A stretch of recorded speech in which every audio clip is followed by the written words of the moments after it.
etc. La primera responia a una resolució del síndic de Greuges que instava a les corporacions locals a que les famílies monoparentals estiguessin equiparades a les famílies nombroses en quant als beneficis fiscals d'aquests ens. Aquesta consideració d'igualtat venia arrel d'una reiterada reclamació d'aquestes famílies, ja que el panorama sociodemogràfic i socioeconòmic del país ha canviat molt des dels anys 40, quan es va crear el concepte de família numerosa. La realitat social del nostre país ha canviat molt i es va entendre que en algunes famílies la ràtio de nombre de salaris o ingressos per boques a alimentar podia ser tan desfavorable o més una família monoparental que una família nombrosa. Per tant, el síndic va ser molt explícit en quant a equiparar aquestes dues figures familiars.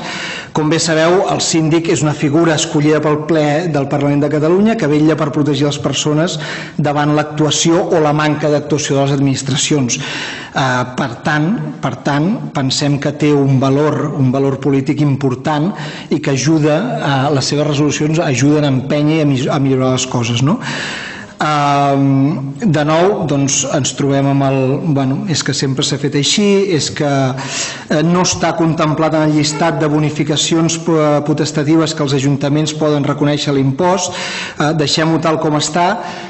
Doncs ens sorprèn que en un moment com l'actual, en què s'està qüestionant l'statu quo, en què la gent està entenent que la conquesta dels drets socials passen per posar-los en pràctica, passen per tensar la corda, doncs no acceptem que això no pugui ser inclòs a les ordenances fiscals.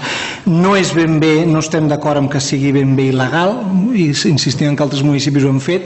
Creiem que aquí hi ha una mica de buit legal i que, òbviament, si podem, els organismes tècnics o la Diputació, si poden evitar-ho i deixar-ho tal com està, és més còmode, però no estem del tot d'acord amb que sigui il·legal i hi ha precedents.